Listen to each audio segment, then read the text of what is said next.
Good evening and welcome to this forum. I'm going to go over the format for you and just relax. Right. So each of you will be given 90 seconds for our opening remarks to introduce yourselves. You will be asked 3 questions. All candidates will have an opportunity to answer these. Afterwards, I will select from the container and ask a candidate in order of receiving. And so that you can address as many questions as possible. You will be given 90 seconds to answer each question, and then you will have 2 90-second rebuttals. So is everybody okay with that? I'm going to ask that everyone will turn their cell phones on silent, and the PAC leadership has screened all questions to make sure that these questions are applicable to all candidates. They are not personal in nature and are addressed to subjects relevant to this forum. We're just going to ask that you all would do the same to respect each other when you are answering the questions. And so with that said, we're going to start, and the timer is to my right. All right, and so the yellow means you have 15 seconds left, red means stop. We're going to start with Ms. Connie Bird. In the north, Bayou Terrebonne is overcome by vegetative growth and debris. Will you make dredging the bayou a priority? And what are your plans to improve this waterway?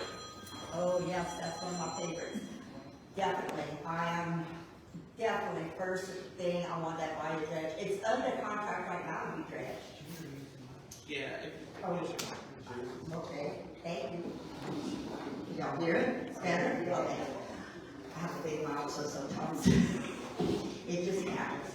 Anyway, yes. Supposedly we have a contract for that bayou to be dredged down to 6 feet. It hasn't started yet to my knowledge, but I look at it all the time. It's pitiful. It definitely needs to be dredged. The bayou size needs to be cleaned up. It's sad that we had a bayou in our town that looks so terrible. I would also like to see us introduce fresh water back into the bayou again. Okay? So I apologize to you. Okay. I did not allow you to introduce yourself, so I apologize. Okay, you want to start over? Start over and go ahead with your introduction. I can get it. Go ahead. 90 seconds. Okay. I'm Connie Bird. I'm retired from the U.S. Postal Service, and my husband and I also own Legacy Auto Repair and Copco. We're both retired. We're no longer working. But we have little things that we fiddle around with. We like to go around the parish and clean up. So we've been working on that. I shouldn't be saying but I like to enjoy my work, and I want the people around me to enjoy their work. I am very passionate about Terrebonne Parish. I'm born and raised down here. I grew up on Epelokaya. Graduated from South Terrebonne in 1975. We moved, I got married in 1976, and we moved to Homeless. So I've been living in Homeless for 47 years. We took a little break after we retired in 2015 and moved to Mountain Home, Arkansas to be around our son and our grandchildren. Well, that lasted about 4 years, and then we got homesick. So we were very homesick, and the grandkids had a life of their own, so you have to let them go live that. And most of the time, you're not part of it. So we decided we would put our house up for sale and give it a shot. And I said, God's going to put us where He wants us. And sure enough, within 24 hours, our house was sold and we were back in home. We had 5 couples waiting for us in our driveway to move us back home. And we've been enjoying it ever since. Thank you. Mr. Chauvin. My name is Roy Chauvin. I'm a 73-year-old Christian conservative. I have 2 vocations in life. I didn't call them jobs, I call them vocations. And one was I was a wildlife law enforcement officer where I fought corruption in Terrebonne Parish for 27 years. I also my wife and I were foster parents for 40 years, where we raised 25 kids in all those years, which is not many children, but we adopted 5 children, have custody of a grandchild, in which the cycle continues. And, we have an autistic child that's still in our home. Justice knows no color. Injustice knows no color. Corruption knows no color.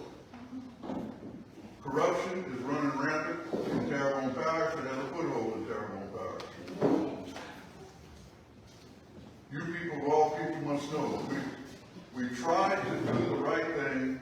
My platform is to be fair and honest. That's it. I believe if you're fair and honest, everything else will fall into place. You can't go wrong being fair and honest. So I see the yellow card, and I'm not going to agree with that all night long. But anyway, I just want to let you know that I need your vote, and that is my platform, to be fair and honest. Thank you. Yeah, my name is Harry Gately. I'm a councilman and a candidate Terrebonne Parish president. You know, I come from a working class family. My dad worked in the oil field and had to provide for 3 kids. And it was tough at times. You know, I remember my mother trying to stretch milk by mixing powdered milk halfway so she could try to double it. You know, there were times, in fact, my parents worked really hard sending me to a Catholic school. I'm from the little town of Patterson, City Central Catholic High School. And in the summertime, most of my friends would go to Singing River Ranch. They'd go to all these things because their dads would pay for it. I couldn't do that. I understand what it is to see people who are getting things that you just don't have the opportunity to have. And, you know, all of these things, your experiences is what makes you as a person. It's what makes you the person you are today. And, you know, my life experiences, together with my experiences on the Terrebonne Economic Development Authority and the Levy Board, as well as my 8 years on the council, all of that puts together into the person who can lead Terrebonne Parish. And I think that's what we need moving forward. We have a lot of challenges in Terrebonne Parish, and we're going to have to start attacking those challenges January 1. And I hope you believe I'm the man and vote Darren Givry in October. Thank you. Mr. LaRusso? Good evening. My name is. That was quick. Good evening. My name is Michael LaRusso. I'm born and raised in Houma, Louisiana. Grew up on the east side of town. My mother was a 30-year school teacher. My father was a school teacher, coach. We've been having a real estate company in this parish for probably over 50 years now. I went to LSU, came back, worked, got my real estate license, and been making the American dream come true for 25, 30 years, something like that. Why am I running is the biggest question I ever get. I'm the father of 2 children, a 13 and 14-year-old child, and they're my life, like y'all's and y'all grandchildren. I am terrified of sending our children to college because they're not coming back. What am I going to do? And we have one chance after this disaster. It was a disaster. We have one chance to rewrite the wrongs. And this is our opportunity to grow together. In the real estate business, I have to take 2 strangers and make them feel like they both got the best deal. I bring unity together, and please hire me because we will grow this parish together. Good evening, and I want to thank We Love Terrebonne for having us tonight. I'm Kristen, the Plans Appraiser, and I'm born and raised here in Terrebonne, raised in a service-oriented family. You know, hard-working public servant, not a politician, big difference. Public service is in my blood. I'm the daughter of the late Floyd Planus, who was a police bureau back in the day in the 60s, 70s, and 80s, and my mother, Robbie Planus, a nurse who worked for Dr. Lannis back in Hayden, back in the day, gave everybody their baby shots, and Dr. Hayden, and that's where I did my nursing. So I'm a graduate here in Houma. I went to, actually, I'm very diverse when it comes to school. I started off in Catholic school, then I went public school, and in public, then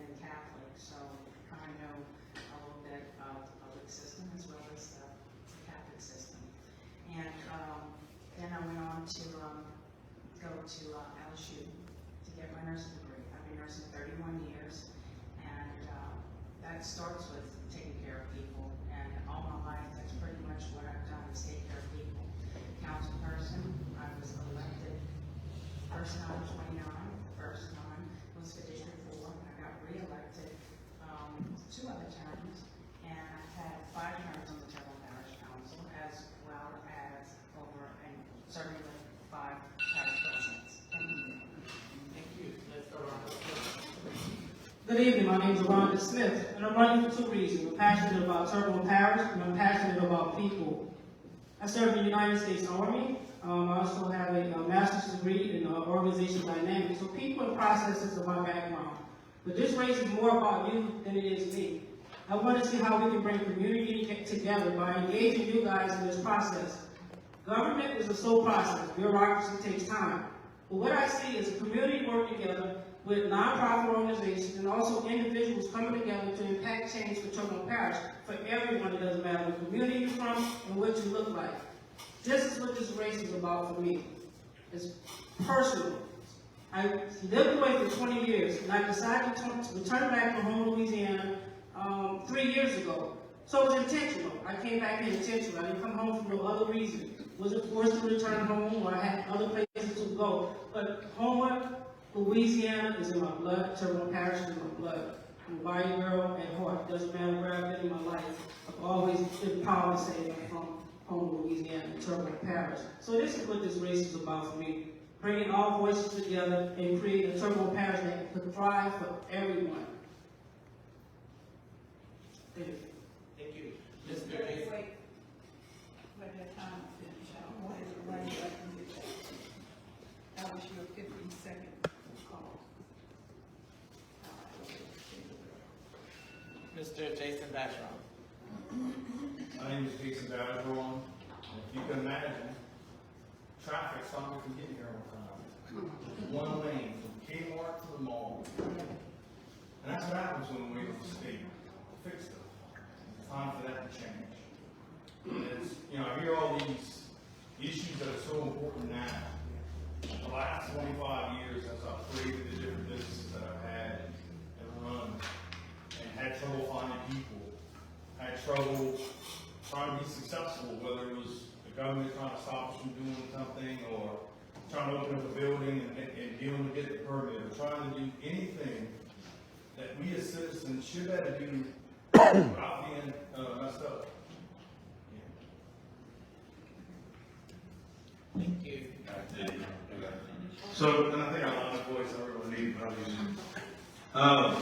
just all the struggles that I've seen we've had in our parish over the last 20 years. When I started my IT company in Morgan City in 2003, I said, if Terrebonne doesn't watch it, it's going to be the next Morgan City in the next 20 years. And here we are, 20 years later, and Morgan City's doing some stuff we're not. Lafourche is doing some stuff we're not. So I'm running because I want it to be better. I want opportunities for our residents. And I've kind of given up on having anybody else do what they say they were going to do and fight what they say they're going to fight for, because I feel like it's time for different perspectives and strategic thinking. Thank you. Thank you. So, Mr. Bashram, before you came in, I actually started, so each candidate is going to have three questions that I'm going to ask. After each of these questions, I'm going to pull in order of your seating. We started with Ms. Bird, and I had to interrupt her. So in all fairness, I'm going to go back to her and let her complete her answer. Then I'll come back to you, and then we'll follow the right path for everybody else. Thank you. Ms. Bird. Yes, is mine on? Okay. If I remember right, the question was about dredging by Terrebonne, and that is sorely needed. That body is disgusting. It needs to be completely dredged, cleaning. The sides of the body need to be cleaned. We need to take advantage of that waterway. We're fortunate enough to have a body going through our community, but it's horrible. It needs to be kept up and maintained, all the way from Thibodeau, from the light across from the Walmart shopping center in Thibodeau, all the way into Houma and beyond, all the way to Coverdry, actually. I can remember back in the days when they would dredge that bayou on a regular basis, because it was still being used on a regular basis. But since they've gotten away from that and have the intercoastal and other bayous, they've gotten away from Bayou Terrebonne. And of course, once they took Bayou Lafourche out of Bayou Terrebonne, there's no flow. It becomes a drainage ditch. That's all it is. From Thibodeau pretty much up to Great Street, it's a drainage ditch. And there's no flow. That needs to come to an end. We have got to figure out a way to get fresh water into Bayou Terrebonne. And so that is one of my top priorities. I'm very passionate about that. That's pretty much a couple of the reasons why I'm running for parish president, is because I'm tired of the lip service. I'm tired of saying, oh yeah, it's getting done, it's getting done, it's getting done, and that's it. Thank you.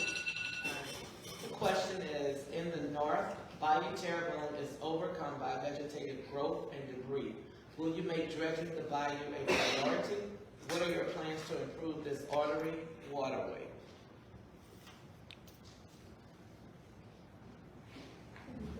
So, for those that may not know, Bayou Lafourche was stopped for a period of time due to a train bridge, due to some culverts are put in place, and so they, in the process of replacing the pump station in Bayou Lafourche, where it connects Donaldsonville to the Mississippi River. Once that gets more flow, that'll allow for opportunity for more flow into Terrebonne Parish, into Bayou Terrebonne. So from there, we definitely got to keep our waterways clean. As we look at a project, a part of the Hatch grant, and one of the projects we're working on is kayak launches, creating a 65-mile paddle loop, because we're Louisiana's bayou country. We have a person in a paddle, and people are all paddling on a sign, but we don't have access to our waterways. And so it creates ecotourism, it creates economic development, and I think it is a priority that we need to dredge Bayou Terrebonne and make sure that we have clean water flowing through, that it's not as septic as it's been in the past, and we gotta make sure that we can use Bayou Terrebonne to be a resource for not only economic development, but to also help us from an infrastructure perspective, to help us with everything that we want to do to be prosperous.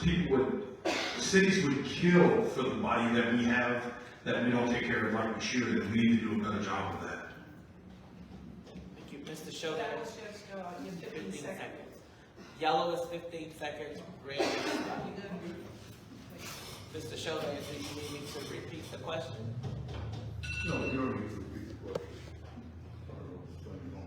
Anyway, that's a no-brainer to fix clean Bayou Terrebonne.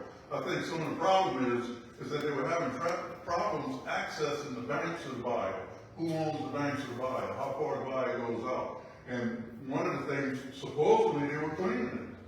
Me was there taking pictures and cleaning it, but I looked down the canal and trees were hanging over the canal, and that's all gonna fall. So what has to be done, they're gonna have to get the permits, or they can get on top of the bridges like they did in a couple of places. Work the bridge, throw the stuff out, but they need to cut everything. Our drainage system, it doesn't, you can have millions and millions of dollars worth of pumps. If you can't get the water to the pump, you're spinning your wheels. And that's what's wrong with most of the drainage. Bayou Terrebonne definitely used to be connected to Bayou Lafourche. If you don't have running water, it's gonna keep stopping up in the one end. I don't know how you're gonna go through the city of Thibodeau again, but that's where the bayou used to go. And it needs to be taken care of from Thibodeau all the way. And it has to be done that way. If we don't do it, we lose the battle on the bayou. And it could be a tourism thing. It's an old bayou, it's a real bayou, and it just needs to be clean.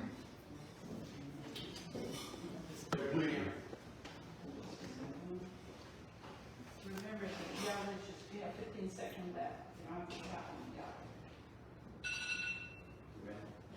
Well, it should have been done a long time ago. Little Bayou Black along 311 was dredged 4 years before I came into office 8 years ago. Now, why was Little Bayou Black done and not Bayou Terrebonne done? I don't know. There's a bunch of fancy houses with a lot of wealthy people that live along 311. I know I represent that area. They have a lot of loud voices. Our people, our elected officials, need to be your loud voice, and they're not being your loud voice. Let me tell you what happened. We had money to dredge Bayou Terrebonne 4 or 5 years ago. It was in a state budget.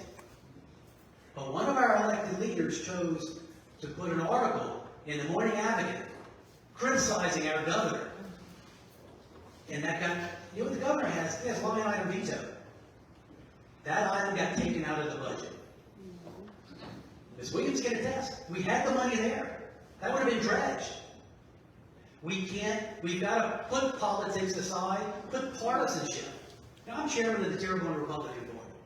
I remember Ms. O'Reilly was chairman of the Democratic Party. We work together.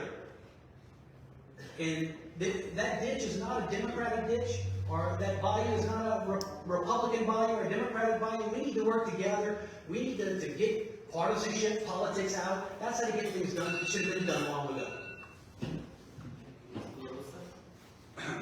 It definitely needs to be done. It's actually being done now, but remember, it is a scenic bayou. It takes Corps of Engineer permits. Bureaucracy, bureaucracy, bureaucracy. That takes 2 years to get a permit if you're lucky. They got it. Yes, the money was done. They found it, but now you have to get right-of-ways. You have to get stuff like that. But we have another problem. It is a sewer pit. We need to expand parish-wide sewage. I mean, all our sewage is going into the bayous. What kind of beautification you want when you're in a sewer pit? And that's just going to flow all the way down. So it's a twofold situation. All our sewage goes into that bayou. So as we clean, we got to look at a parish-wide sewer program also to help clean that bayou. Because one thing to dig it, but if it's a sewer pit, I don't know who wants to go enjoy that bayou. But it is our drainage retention pond. Right now, that is our retention pond for all of the highways that flow halfway in the subdivision into that bayou. Bonanza flows into that, and it pumps down to the intercoastal. Problem is, when the intercoastal's high, water backs up, then we get a flooding issue. Plain and simple. We do need to clean it, and I think we are working on it as we speak. Thank you. This prayer has to be I'm sorry. I'll wait for my time. Well, they stopped and so they just finishing up. Same question. As your parish president, I will make it a priority to have that i.e. Terrebonne definitely dredged and clean. And of course, I was on the council, and there was monies back in the day, and of course it was taken out. I understand that, but we got to quit the back door anyway. It's a money thing. We need to take care of the people. Also, when it comes to draining the i.e. Terrebonne, we have issues because Thibodeau drains into us. They need to check into having the water divert somewhere else besides coming down to us, and that's why we have the flooding. It's not only the Bonanza pump, they had to stop the Bonanza for a short while and divert and stop some of the pumps one time because the businesses were getting flooded. So we need to be proactive instead of reactive in terms of parish.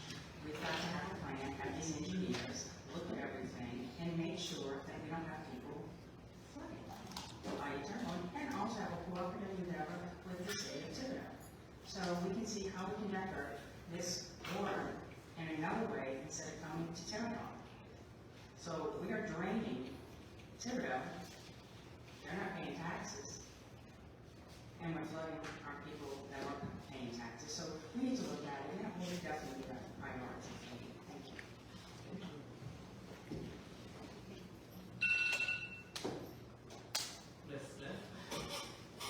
So when I think of bayous, I think about myself growing up as a young girl in Gibson, Louisiana. So I remember eating out of the bayou, swimming in the bayou, and I even got baptized in the bayou. So the bayou is a part of our culture. So it's no way around restoring our bayous here in our community. And that starts with the dredging. The dredging is important. One of the things is so the bayou can naturally flow. So it can naturally flow and move the vegetation through, because now they're starting to use these sprays for our vegetation. And then later on, we're going to find out that part of creating the issues where sometimes maybe cancer, some other illnesses and challenges for people living within our communities. But definitely dredging our bayous is one of the things that's at the top of my list for our communities. I want to see our bayous restored. I was talking to someone here in the local community, actually here in Wright, and she has a business along the bayou. So I went over and I had dinner at her business.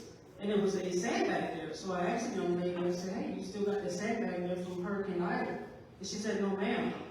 What happens is when we get a hard rain, because there's no drainage, why it's not drainage, she gets flooded inside of her business. So there has to be something at the top of all this when it comes to restoring our, part of our culture, and in our businesses to make sure that we're not getting flooded in these areas. Thank you. I'm glad this was a question because it's something that I fought, that I know Mr. Thibodeau fought, and the fact that we lost money because of bipartisan politics when local government should be nonpartisan. And so I'm glad that this was discussed because the bayou stopped dredging right a little bit past the mall and basically don't do the rest of North Terrebonne. And so that is why you have a problem. And then you have erosion on each side of the bayou coming up. I want to start with Ms. Smith for the next question and then go the opposite way. Untreated sewage is a major risk to human health and can cause serious human illness. The gray area and communities to the north continue to rely on malfunctioning mechanical treatment plants, septic systems, and cesspools that allow raw sewage into the ecosystems. They need community sewage systems. What will you do as parish president to build community sewage systems and solve this problem? Well, thankfully, we haven't had a problem as of yet, right? That's definitely a public safety issue. You know, having raw sewage in our bodies, right? So one of the priorities for me is to make sure that we have the local funding to make sure that we can get local funding, also capital outlay dollars to make sure that we can attack that sooner than later before it becomes a public health issue here in our community as it relates to our sewer system. So I definitely agree that it's definitely a hazard that we haven't encountered on a large scale as of yet, but I can see that easily becoming about if we don't take that and make a priority about our sewer system here. Thank you. Thank you, Mr. DeBlanc. Breaker.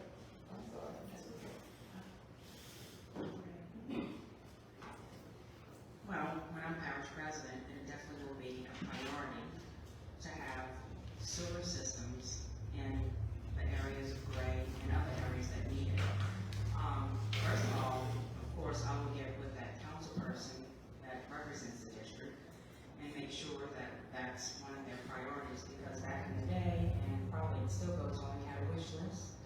And I really don't believe in wish lists. I believe that every district is very, very important and issues are important, and you have to get those top priorities that have to do with people's welfare and their health.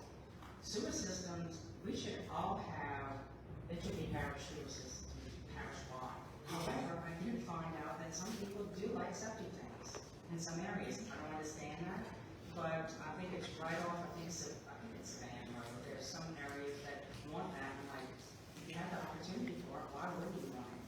Because it's cleaner, it's safer, because you don't want sewage draining into a ditch that could possibly go into a water system. So it would be a priority, and I would sit down with that council person in that district and say, okay, where do we get the funding for this? If it is capital outlay, then so be it. If we have it in the budget, so use that, but we have to find the funding to get it done. Thank you.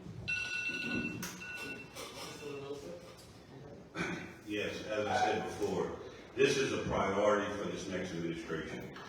It is a health, it's in our ditches. Our children are playing in it. It is a true health concern. And not only are we going to find the money is there. We can bond out for rural sewage tomorrow. And this will be my priority. I went, as I'm walking in the campaign trail, went to some nice areas, and you smell it. And you know what the nice areas can have, could you imagine in a lot of the rural areas. They can't afford to fix their tanks. Their children are playing in ditches with sewage. It is a travesty. And we will make that the #1 priority in the rural areas to expand public sewage throughout Terrebonne Parish, not only in the great Schriever area, but in the southern part of this parish also. Thank you. Well, let me tell you the challenges, let me tell you how we can make it work. Our sewer plant right now is at 25% capacity. So we have plenty of capacity in our sewer plant to expand it. The problem is that we need to get alternative funding, And I think because of the fecal matter that is in our volume of Terrebonne, I think we can use that to justify some federal money to pay for it. Why do we want federal money? Because when most sewer plants are done, our sewer expansions, if you have 100 feet of property that fronts the street, you gotta pay a frontage fee. People don't know that. Well, we have to eliminate the frontage fee, because we can't make you buy the frontage fee. So what's the point of running sewer if you're not gonna hook up to it? Because you gotta pay a big amount of money. It does add value to your home, but you gotta pay a frontage fee. I wanna do away with the frontage fee. I want to expand it and allow you to connect to the sewer plant. Now, you're gonna have to pay sewer. In fact, the same amount you pay for water is pretty much the same amount you're gonna end up paying for sewer. So there is gonna have to be a buy-in from the residents. They're gonna have to understand that. There's gonna be some people who say, I don't wanna do that, I wanna stay on my septic system. Then you're gonna have enforcement. After you've made it to where it's very easy to hook up, then you're gonna have to send DHH out to enforce those that aren't, operating right, and make them either repair it or connect. So it's a series of things. It's not just a magic wand, and we can't bond out based on revenue because we may not get that amount of revenue. So I don't know exactly what we would bond out, but that's the way I do it. Thanks. Mr. Shelby? It's a little more complicated than you think. The Board of Health, in my work with Wildlife and Fisheries Enforcement Division, I was in charge of the Oyster Task Force. And with the Oyster Task Force, we had a perimeter on Terrebonne Parish that we had to enforce a polluted line installed. When we had a rainy event, the line went out. It's because we flushed Terrebonne Parish to the Gulf. It's closed areas, economic benefit went out the window. The Board of Health has a primary jurisdiction over all of this. They mandate that you have to have a sewage treatment plant if you don't have a proper percolation test. So if you're not hooked up to sewage, and they say it's a cure-all, they tell us to dump in the ditch after it comes out of that sewage treatment plant. One guy even said, you can drink the water out of that, so you come take the first cup.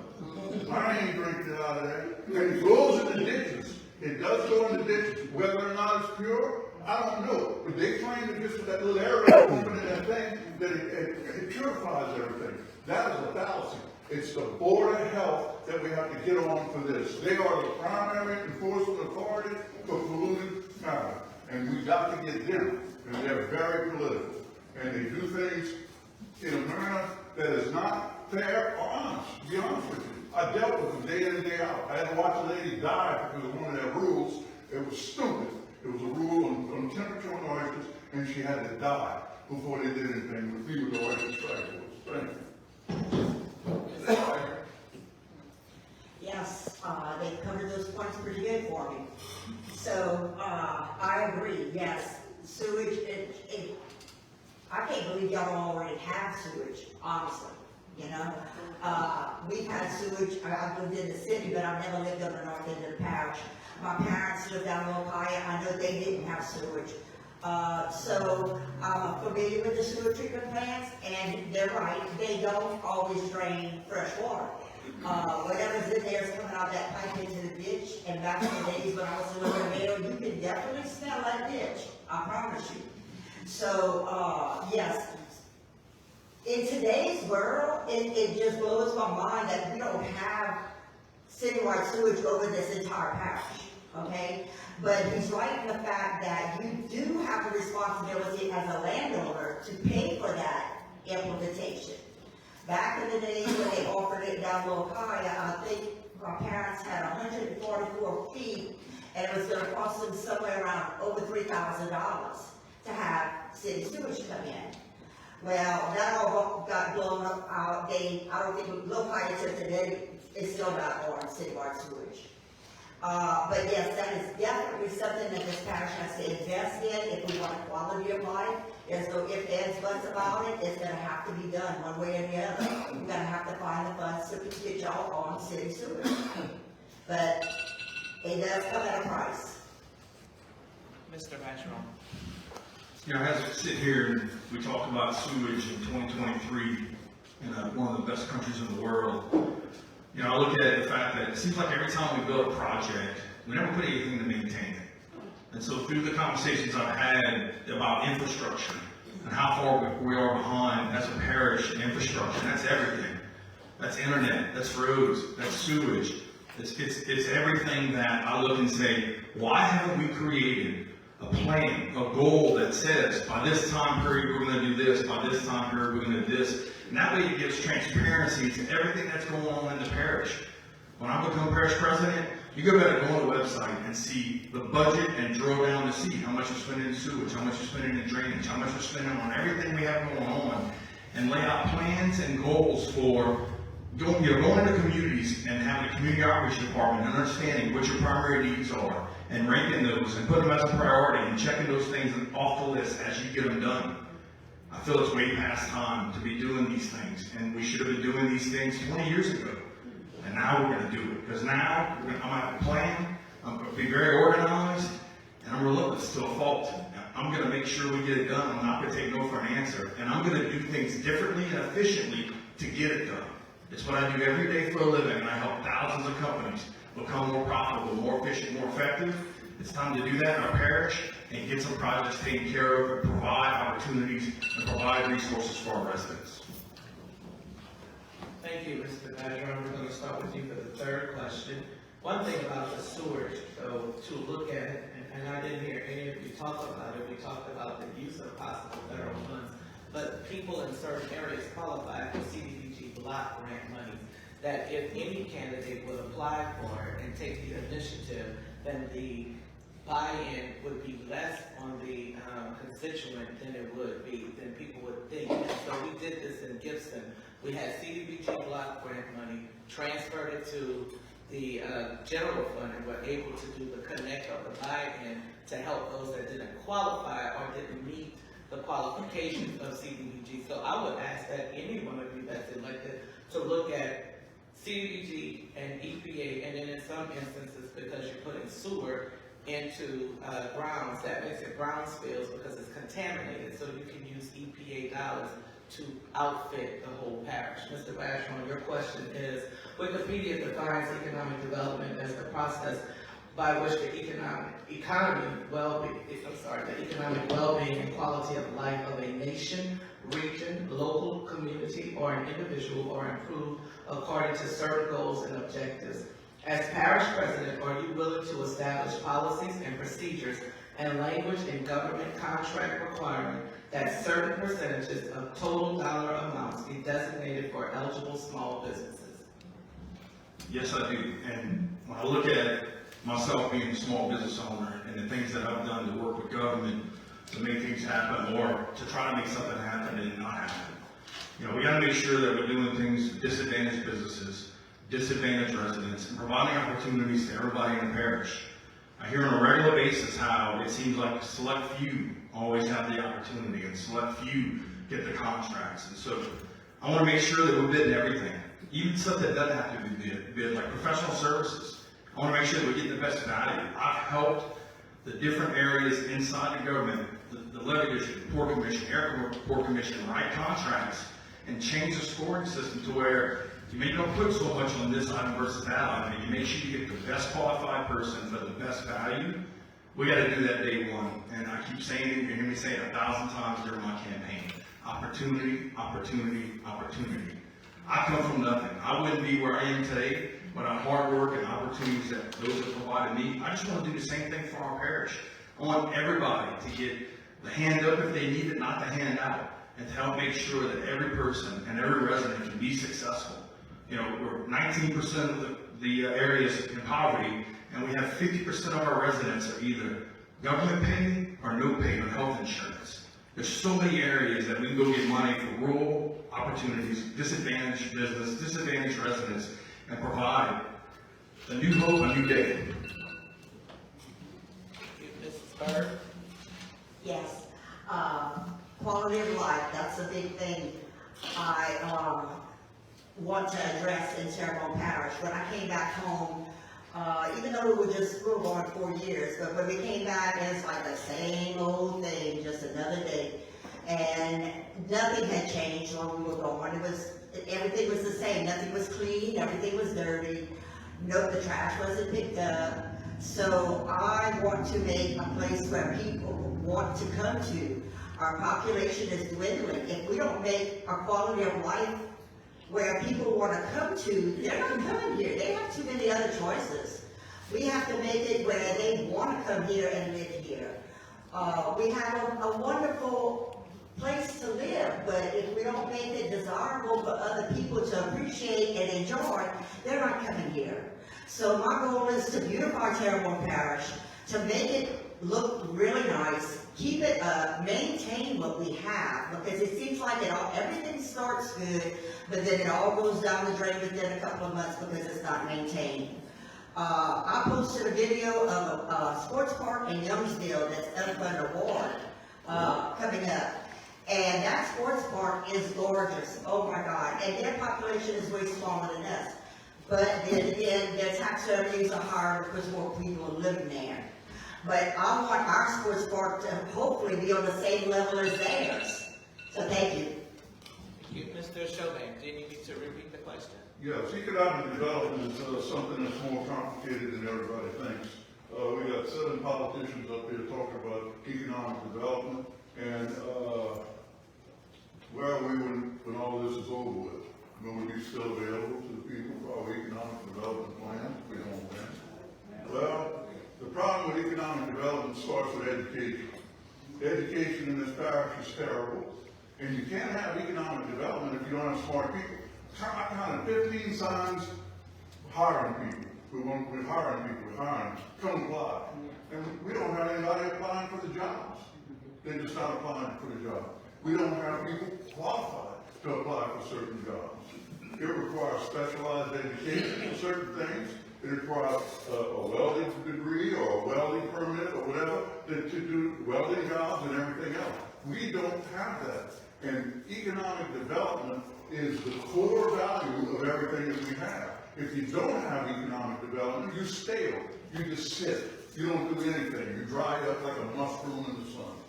And it's not working. It's more complicated. All these issues that we're talking about are very complicated issues, and it's very difficult to answer in 9 seconds. I'll be honest with that. I'll never make a decision in 9 seconds as parish president, I can promise that. But it is a difficult thing to do, and you need economic development is just something that everyone has to strive for all the people, and fairness in politics as well. Mr. Gentry? Yeah, I served for 6 years on the Terrebonne Economic Development Authority. I did that with zero pay. You know, I was not an elected official. I did it because I wanted to invest in economic development. In fact, Mr. Clarence Williams is out here. I served with Mr. Clarence Williams on the TIA board. We actually went to Washington, D.C. on our own time to try to lobby for community development, block grant money, and things to help develop our economy.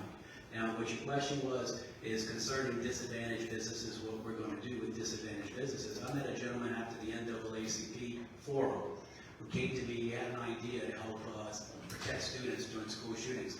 I'm not going to go into details because the patent's still pending. But I told him, I said, well, have you spoken to any investment bankers? And he's like, well, what's that? He should be able to go to our Terrebonne Economic Development Authority. They should be able to put him together with the investment bankers and people who can take his idea, monetize it, so that way it can see reality. So what I'm going to do is I'm going to fully fund TIA. I'm also going to give it a mission. Part of its mission is going to be expand local businesses, create new businesses, right? And it's going to also be to help disadvantaged businesses. You know, be that disadvantaged as far as owners, or it may be somebody who wants to invest in a disadvantaged community. You know, all of those kind of achieve the same purpose. So yes, we are going to have a mission, but we're going to do it through the Terrebonne Economic Development Authority because it needs to happen. That gentleman should have known where he had to go, or he needed to go. And I'll make sure he does. Thanks. Small business is the heartbeat of a community. My real estate business, we've dealt with hotels, apartments, oil companies, and we brought them in despite government. This is time, in this change of government, we have to work with our locals. You're not bringing in Microsoft or anybody from California to home Louisiana. They're not coming. And if we do, we throw stupid money at them and against our own people next door to us. We will task government to work with every business in town and say, how can I work for you? How can I help you grow? You chose home Louisiana. Let's expand your business. That is a big core. Government is Now, talking about contracts and all of the small businesses, I believe we should give, you just can't give businesses scoring, you gotta go through points when you bid. I believe in giving extra points about minority-owned businesses and veteran-owned businesses. I believe in that. I think it needs to be done. However, you gotta have the qualifications. You gotta be able to get bonded. You gotta have the insurance. You gotta go through all these steps. The problem is, we're not teaching the people how to get those steps. We need government to help them get on their feet. And I will, under this administration, help everyone get a good job and try to help them out. Thank you. For too long, our government has served only those with influence. Think about that. Will you do control your access to resources? I want us to return to our roots. Once again, be the community that prides itself on taking care of everyday citizens of Terrebonne. That's what we need to do, because there's a selected few that are being taken care of here. I know, I've been living here all my life, and I'm mad too, Terrebonne, and that's why I'm running for parish president. Everybody needs the opportunity to have a business in Terrebonne, from the disadvantaged to the low income, and also, no one has talked about the TIA board. We need to have good representation on the TIA board, disadvantaged businesses. Select people that are on that board that are going to help and listen and look and see how they can help. Because we need to help people get on their feet. The small businesses, and then they turn into a bigger business, and what else? You never know what they can do. So you are the source of our power, and you should be the recipients of it too. Because for too long, you haven't had a voice in Terrebonne Parish. So we need to have that voice. So that's what I'm gonna do when I'm parish president. I'm gonna listen. So small businesses are the background of our nation.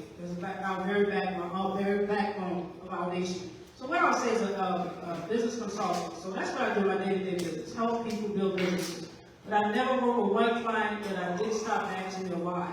I want to know, why do you want to start a business? What is it that makes you want to go out and start a business? Because a lot of times you have these great ideas and kind of ideas, you throw them around and your family wants to support your business and you get feedback from a friend. But being in business for yourself, it's challenging at times. It's rewarding, but it's challenging. So one of the things I would ask that TIA, for example, do a more personalized approach. When people go to TIA, what happens, they get usually a business plan. They'll give them a template, and they actually go ahead and fill out the template. If you don't have that background, that's not that easy to do. And that's not setting you up to be successful as a business owner. So we got to pump our brakes a little bit. First, let's start by working with the person. Find out why they want to start a business so we can make sure they are successful. And then after that, we need to give them the tools to run a successful business. I have business plan used a lot. My approach is business model. It's called business model canvas. So it's more of a bird's eye view of what a business looks like. So I just think we need to just pump our brakes a little bit, work with the individual, find out why they want to start a business, and make sure they have all the tools to be successful business owners here in our community. There's some great ideas out here, and I just want to make sure people are able to run some viable business in our community. Thank you all.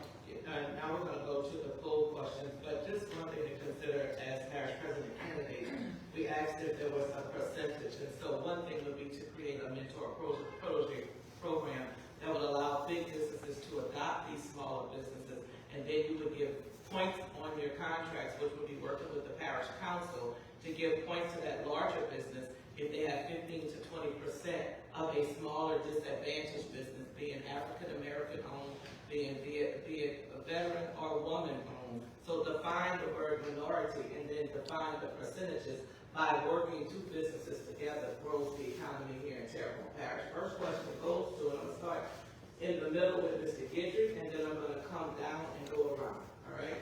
First question, too many of Terrebonne Parish roads, bridges, ditches are in poor condition. What would you do to change these conditions? And before you start, remember, y'all each get different questions, 1 90-second answer, but 2 90-second rebuttals. We have to work very closely together with our state legislators and our capital outlay project. We have, as a parish, we have been stressing pumps and drainage for the last 8 years. And we've gotten a lot of capital outlay for our pumps and drainage. And I'm not taking away from that because I was very supportive of that. That's one of the reasons I ran it. But now that we have got that baseline there, we need to shift gears. I talked to a lot of the people at our Police Jury Association conferences, police jurors and councilmen from other parishes, and they say, man, y'all getting an unfair share of pumps and drainage money. Y'all getting all that money from the state. I said, whoa, wait, have you seen our roads? There's always a trade-off.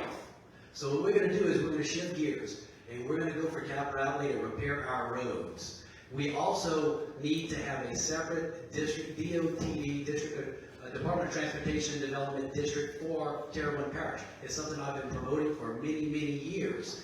People tell us you're going to get less money. If you're part of New Orleans, you'll get more money. But I'd rather at this point get less money and have control over how it's spent. So that way we can make sure our roads are getting fixed. I did it on 311. The road was horrible when I got elected on 311, but I worked together with my legislator, and we found the money, we transferred the money, and now 311 is a great highway. We can do the same thing with Park, we can do the same thing with Maine, we do the same thing in front of the airport on Glendenning Road, we do the same thing in Gibson. Thank you.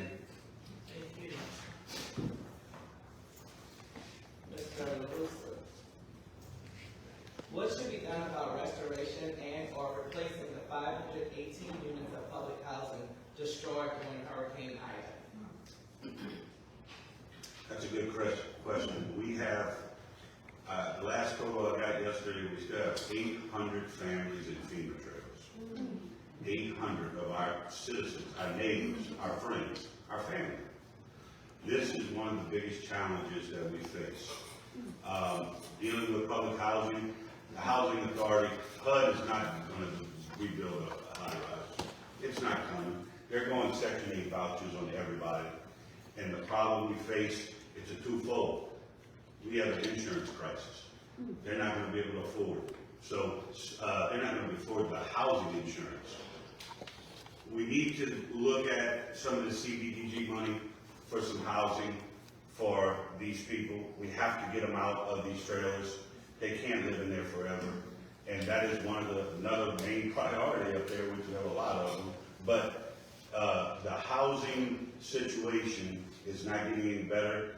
Lake Charles is a year ahead of us. They still have people living in trailers. It has to be a task, but we're going to need federal money. Hopefully with these CDBG funds that are coming in, we have a way to do a joint government-private partnership on housing to get some of our residents, neighbors, and families out of these trailers and back into our home.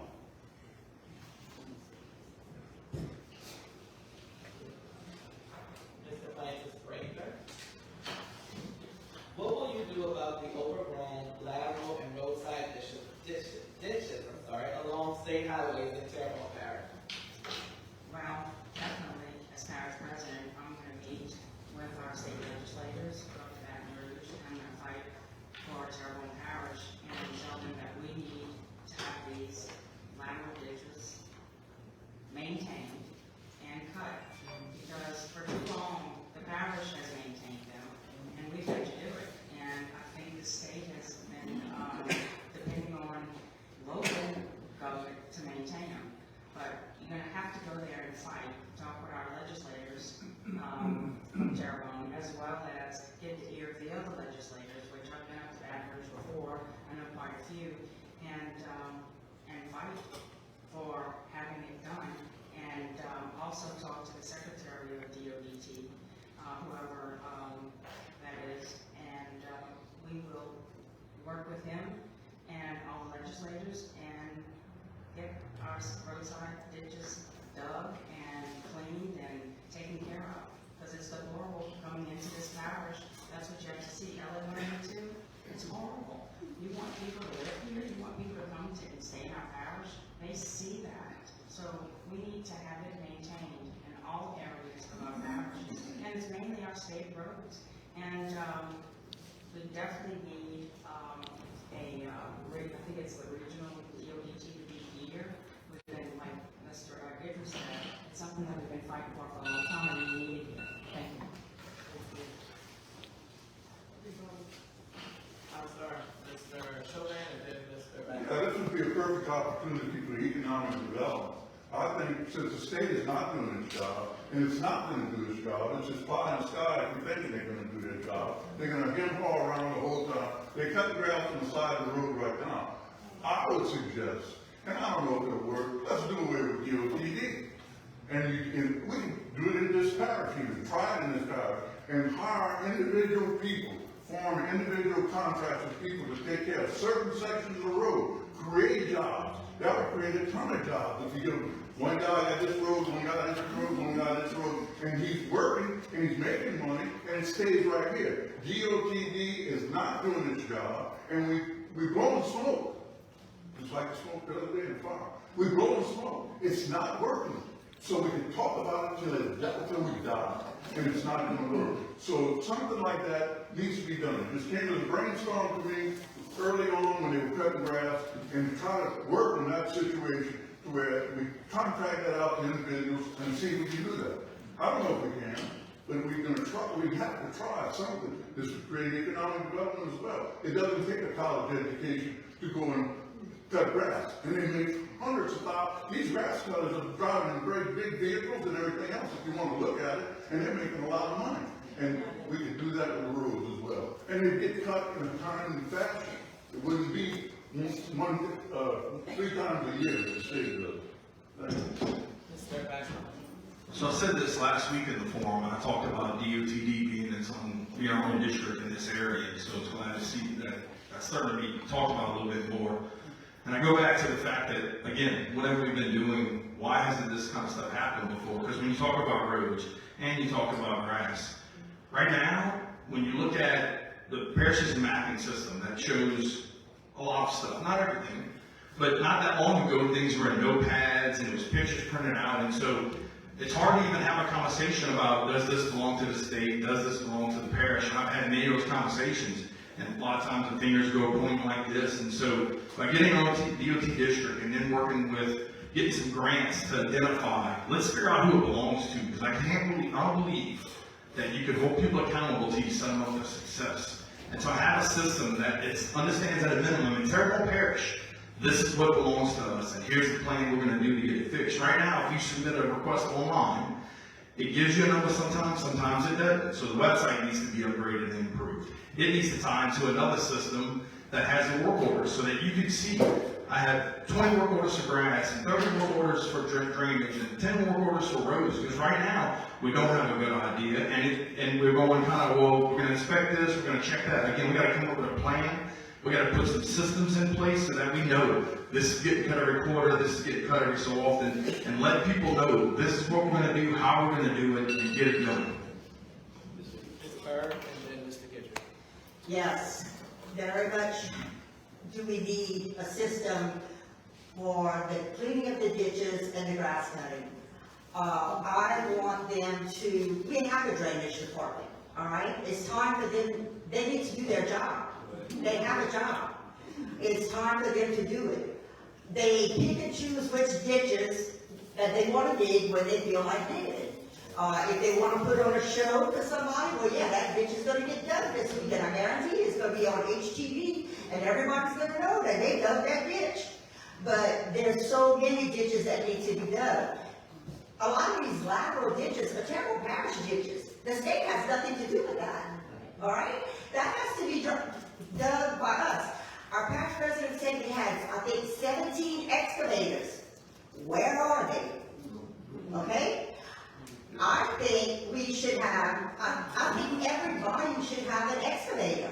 That's common sense. They got the money. They need those ditches for drainage, just like we need our ditches dug at home. They have the big idea of, well, we're going to spray grass and kill the grass. That's the stupidest thing I've ever heard. That needs to be cut. The grass, yeah, the water will flow through the grass, but it's not going to flow near as fast as if the ditch is clean. I myself have personally cleaned a few ditches in this parish since I've been back home, and they're disgusting. One ditch, I took out 10 bags of garbage. Mr. Gidry. Yeah, of course, we're gonna plan our work and work our plan. You know, we're gonna have a plan to clean the ditches from one end to the other, and then we're gonna start back at the beginning, and we're gonna keep the consistent plan without diverting from it. It's the most economical way to do it, and we're gonna make it happen. But roadside ditches, when I'm talking about state highways, have you ever seen the state digging out a ditch on the side of the highway? Believe it or not, they don't. And parish officials are saying, oh, it's state. But guess what? DOTD says, we don't do that unless water is going on the road. Then we'll dig the ditches. Other than that, it's drainage on you, parish. And so the parish just says it's the state, so we don't have to take responsibility for it. I've got a lot of roads in my council district that are state highways that need to be done, that I can't get the parish to dig. Now, it's very expensive to do it, but you know, how many years has it been without being done? Let's do it once, at least go through the whole system alongside the roads of 182 and some of these main highways, and let's dig out the ditches. 311 is the same way. Look at the culverts. You may have a 2-foot culvert that only has 2 inches showing because everything else is full of dirt. So we're going to have to do that as a parish. We're going to have to find that in our budget because it's not the state's responsibility. They say that's drainage. Unless the water is going on the road, we're not going to do that. But we're going to do it under a Gary administration. Thank you. Any other rebuttal? Ms. Smith? Do you have plans to reorganize Terrebonne Parish? Do I have plans to reorganize government? No. I think what my plan is to go into government and assess what we currently have in administration and see how well we're doing, first of all. Each person that works for government represents a family member, a family somewhere in our community. So I wouldn't want to go right into administration and immediately start eliminating people's position in our government. But one thing that's important, we make sure to do a chemical assessment to see where we are and where we need to go. So if people need to be properly trained, we'll make sure they're properly trained. And if someone is unfortunately not trainable, then we can look at some other options in terms of what their position may look like working for Terrebonne Parish government. I want a strong team because the military part of me is very tactical. I'm boots on the ground. So I want to be able to utilize that as a leader, your new parish president. I want to be able not to only get out now and knock on your doors and walk. I want to continue to do that once we're elected parish president. So to be able to do that, I have to make sure that we have a strong team that's qualified to do the work. Thank you. Thank you.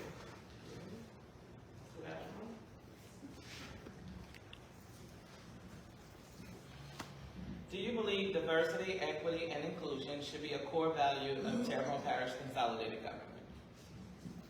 Yes, I believe diversity, equity, and inclusion needs to be a prominent value of society, not along with morals and values. That's some things that we've lost over a period of time. Like I talked about in the last forum, I have work that's going on today that I'm working on to provide opportunities to those that do not have. Louisiana is #1 in poverty, 3rd to last in devices. And so I've had conversations with Microsoft and Apple and those kind of companies about a program they call Tech Equity. And Tech Equity is providing the resources to those that do not have.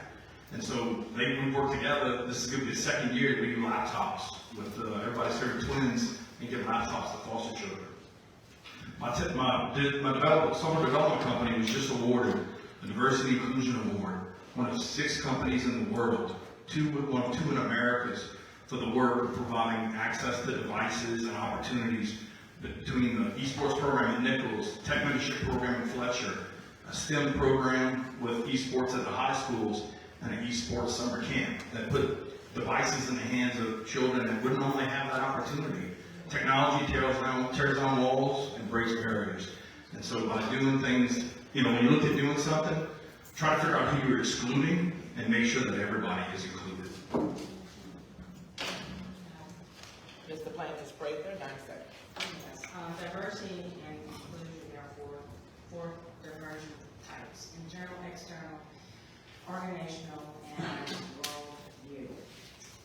As parish president, I was thinking long and hard at this, and I would consider developing a diversity officer and a team of leaders that would represent the entire community of Terrebonne Parish. This means this team would support the needs of every cultural group, to represent key interests across the entire parish. And this would include all groups of people. Because we need in Terrebonne to have diversity to where everyone is represented. And I think in the government we fail. We don't have that. I think we need a diversity officer. I know that my workplace at Oxford, we have it, and they strive that everyone is represented. And also there, in case there's an issue or a problem, you can go talk to someone. Because we don't have that. We really don't. We need to, because we are very unique down here, and every culture is unique. So we need to see what we can do as a government to be there, to listen, and make sure everybody is represented well. Thank you. Diversity, equity, inclusion, and access. So I just want to add that we can't really honestly sit in this room and pretend there's not unconscious biases, prejudice, and racism. Just like it's in our communities, in our workplaces. So I think as parish president and part of the administrative team, we need to make sure that the proper training is there to make sure there's an inclusive work environment for everyone. An inclusive work environment, whether it's gender biases, of race, or whatever it may be. And make sure that we put a priority on what that looks like. Our community should look like one way, and then you walk into a workplace that looks a little different. So we have to put some emphasis on making sure that our workplaces, whether it's government or not, you know, I would pledge any of you that's working for your private organization, challenge yourself if you do not have a diversity and inclusion person within your organization. Press a little bit, charge them a little bit by adding that personnel or that training to your current organization, but definitely in our government, government needs to look like what our people looks like. Thank you. Next question, Mrs. Bird. The historical affiliation between Dumas Auditorium and the Black community is an important one. Some in the community believe Dumas should be a full-time community center with programs and resources catering to community youth. What is your position or opinion? It's not. I thought it was. I mean, I was under the impression that it's a recreation center for the community, and that is it not open when you need it, or I don't understand what you're trying to say, because I was under the impression that the Dumas Auditorium was available to everybody at any time. So, Dumas Auditorium is a parish-ran building that can be utilized for rental fees. Right. About 20 to 30 years ago, when I was a young child, really 5 years ago,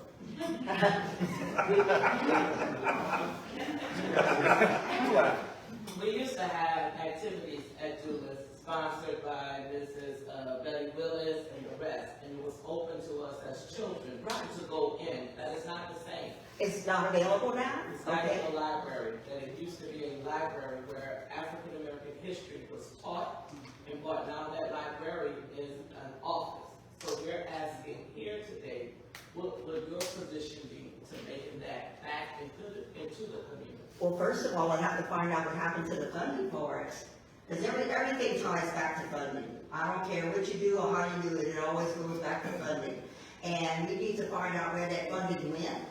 Because obviously, if they were doing it before, they had money for it. So to reinstate it, to make it go back to that, we should take whatever it takes to get it back to where it is.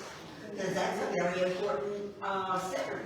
And I don't, like I said, I had no idea that it wasn't being taken care of properly to begin with. It should have always been funded and taken care of. I don't know why they stopped that. That's it. Any rebuttal? Mr. LaRusso? Back, I think Dr. Williams put on a program one time, and I learned about the history of Dumas grounds. It was very interesting. It was eye-opening. After that program, I started having dialogue with Councilman Harding, I believe, and we were talking about the plans that we could do. This is before I even thought about running. We were just trying to figure out how we could do to bring it back to where you were talking about, Dr. Williams. First thing I think we need to do from government, and we'll find the money, we got to make a parking lot out of in there. Get the cars off the roads, get the cars out the medians, and make it a true community center. Put some money into the building. Yes, the parish does run it. We do have cheap rent over there, so it is affordable, but it is a community center. And Councilman Hardy has already met with an engineering firm to design a master plan for the grounds. And I was talking with him in the past about it. And all we have to do is take that master plan, tweak it, and fund it. But you have my full support if elected to bring Dumas back and make it bigger, better, because it is such a historical site for Terrebonne Parish.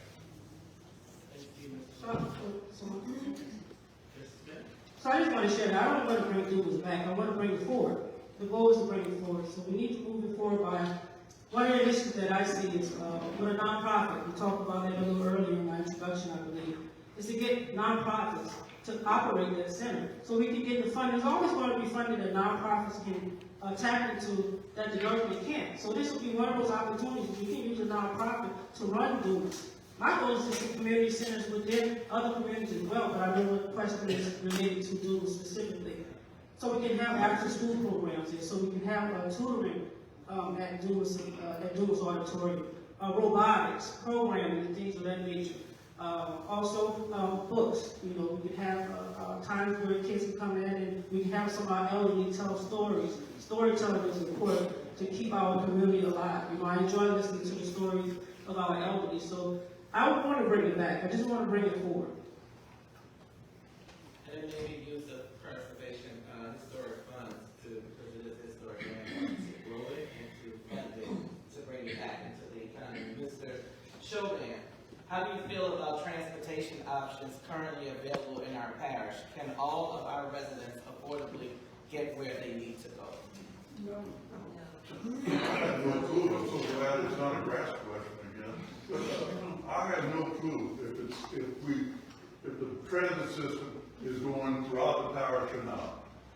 I've seen buses everywhere. I've seen them even in Terrebonne. I've seen them at the hospital. I've seen them at the hospital in Terrebonne. I've seen them everywhere you go. So I'm not quite sure, you know, if that's a tremendous problem. I don't understand some of these questions that we get in 90 seconds. You know, it's very difficult. It's very difficult to answer that if you don't know anything about it. And I don't know anything about the transit system. And I think it probably is more important than grass, and I'm sure you're getting bored with all the grass. But I am for sure. It's, so, there's no way I can intelligently address the transit system without being parish president and looking at it and seeing if we can improve it. These are questions that are not transparent. They're very difficult to answer if you know nothing. And I'm going to stand up here and shoot you a line and say, oh yeah, I know this, I know that. I know what's going on. I don't know what's going on with the transit system. That's all I have to say.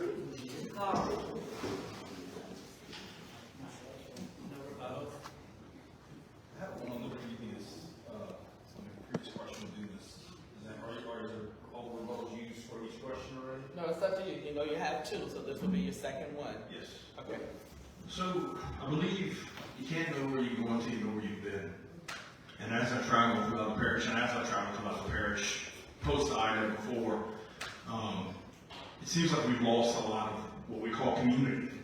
And I kind of think it's kind of way past time that we have community centers in each area of our parish. And so when I look at Dumas, having a community center, having a community center out here, there's so many things that I saw the community struggle after Ida because there wasn't a central place to work things out of or to run supplies out of that people knew that was protected to Category 5 standards.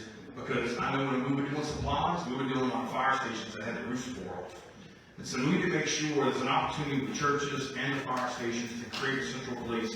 And then kind of coming back around to Dumas, it says, you know, when I talk about community outreach department and having one person assigned for each council district out there that you can reach out to, that's going to go into these communities and understand the important issues and see what we got to do to bring resources to the communities, we need to bring it to a place, and that place needs to be a community center. And we need to make sure that's a priority in our parish moving forward, because without having these community centers, I think that's one of the things that are contributing to our communities dying.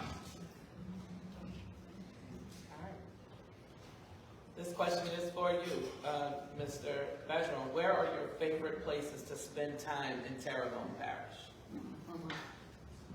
Also with my family anywhere. You know, as I'm going through this process and I had a call to run, I did it for them. And the fact that I have a daughter that's talking about not coming home from college, a son that wants to move away, anytime that I can be with them, the time I can spend with them is important, and wherever that can be. But I tell you, throughout this parish, there's a lot of beautiful places. There's a lot of great places to hang out, and when I look and work through different organizations and different programs that I've created or helped maintain, I go back to the opportunities. There's an opportunity. We're a beautiful place. There's an opportunity to make it even better. And I want to work and work with our community and our residents to understand what places can be the best and what places need help and what places, going back to that community and making sure that we highlight those areas and we put it on the map and say, if you haven't been here, go check it out. If you haven't been here, go check it out. And then creating that ecotourism that I'm talking about throughout the parish, using our bayous and different other resources that we have. And of course, our best natural resource, which is our people. And highlighting those people and making sure that those people have opportunities and those people can get help from the government instead of fighting the government. Who are your role models, Ms. Berg, in politics and why? Politics? I don't think I have a role model in politics. I'm kind of anti-government. I'm hoping to streamline some of the government because we have too much government in our life sometimes. As far as a role model, I would have to say it's my grandparents. My great-grandfather, Gerard Fleming, ran for police chief back in 1916, and he won. He was on the police jury back in 1916. And I just recently found that out, so I was very proud that our family had a history going back to the beginning of the time in Terrebonne Parish. My grandparents had a grocery store. So the family's been very inspirational to me because they led the way to show me how to be a hard worker. I'll outwork anybody. I promise you that. So actually my family would be my inspiration because they taught me how to work. You don't get anything in this world without working for it. And I think that's what's wrong with the people today. They want something for nothing. And after being in a business, that's a dinosaur business, back in the day when we had the full service gas station, people just would take advantage of us. They would come to us and say, well, can you put some air in my tires? Well, you need some gas? Oh no, I'm full. I can't pay my employees with air, all right? Got a nice time. Mr. Chauvin, what is your plan to improve Terrebonne Parish's infrastructure? Plans to improve Terrebonne Parish infrastructure? Well, just about everything needs to be improved. You need to improve mindset first, and you need to exploit the people of the parish who have minds that know what they're doing and have ideas. You don't realize that each individual in here has ideas. You see how few people we have in here? We should be flooded with people in here answering the questions. They should be in here by the thousands. They should be outside the doors. These are important issues, and infrastructure is everything. It is baseball fields, it is high schools, which is terrible right now. They don't have any schools. The schools are being not built. They have 2 schools in South Terrebonne right now. We don't even talk about that. I'm so sick of talking about grass lately, I'm not even going to talk about the grass. The roads need to be rebuilt, for sure. There's a lot of roads. We have issues with the roads, and it's a fight. It's a constant fight. Who this for? Who's that for? Who suffers with that? We do. Our tax dollars are not being used in the right ways, and it's not a complicated system. You know who makes it complicated? Politicians make it complicated. They complicate everything that we do, and they don't give us what we deserve. And we deserve more, all the time. Your money is not being spent where it's supposed to be spent, and I wish it had more time. Mr. Gilbert, how do you plan to involve residents in the decision-making process in our parish? Well, I think some of the past parish presidents have done town hall meetings. I think they are good. I think there's a good way to reach out to the people. Meetings just like this, having a town hall meeting, especially when there's a particular interest of concern to the community. We also need to broaden that through technology. I think there's a lot of people who would attend a Zoom town hall type meeting at their homes too, and that might not be able to make it out. Also, maybe some people who are handicapped. So I think we need to do town hall meetings within the communities, but at the same time, we also need to put those on Zoom. But what I like to do is, I like to walk. I like to go to the neighborhoods. You know, I've been walking now for 13 weeks trying to go down every street to talk to you guys and to see what the issues are. I still have about 3 or 4 more weeks left to go. But that's the way you really learn. So if people call me with an issue as parish president, rather than telling them to come to my office, I may very well go out to your house to see firsthand what that issue is and talk to your neighbors. I want to be responsive and I want to be accessible.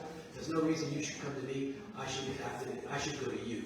And that's kind of what I want to do. That's the only way to really know the issues in our area, and I plan to do that as parish president. Thank you. Mr. LaRussa, would you make it clear to employees what channels and resources are available to support them and to report racial inequities? I think all our department heads need to have a certain training to understand the issues of handling our employees. I will put full force support and resources to train our department heads and employees to include everyone and handle all these situations and address everyone's concerns that are important. This is a big parish. We have a lot of employees, and there is a chain of command, and it starts at the top. And one reason is to make sure your department heads understand the laws. And one thing about that is, you know, government needs some compassion. One thing I was talking about, kind of off of this topic, but, you know, some of the people that work and deal with the public on a general basis, they need a customer service class. You call, you're aggravated. When you talk to them, you're more aggravated than they hung up. So, I mean, I think it's just a mindset of training, positive, and having the right things in place to, when a person has a complaint, their voice is heard and it's addressed. Mr. Schumann, this is your last one. I wouldn't be the kind of parish president that would micromanage, but the day I was driving on the side of the road and I saw a parish truck with the guy sleeping in the truck. Also, 2 days ago on Bull Run Road, I watched one of our excavators, our new excavators, those $150,000 to $200,000 excavators, digging a ditch. And I'm not joking, I'll show you take pictures. There was a dump truck in the front, a dump truck in the back. He was digging a ditch, and it was this wide. I'm not joking, it was this wide. And then he was putting the dirt in the people's yards, not in the dump truck. And they all sat there, and it was such a slow process. This is what's wrong. It's so wasteful. We spending money out the wazoo, and it's wasteful. We can't afford to have that kind of waste. If a man doesn't want to get up and go to work in the morning, stay home. He should stay home and not take out money. He shouldn't come to work if he's going to sleep in the truck. I watched an excavator in my subdivision. I watched the guy on the cell phone for 4 hours before he dug his first dig in the ditch with a 3-foot bucket. That is wasteful. I can tell y'all what, I'm so passionate about that. If I would catch one like that, he'd be gone immediately. He would be walking home.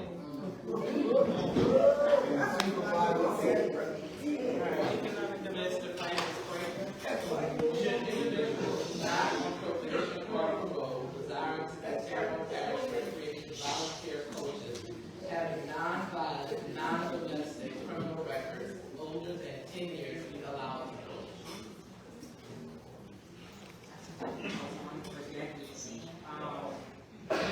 People do have the opportunity to change and get better.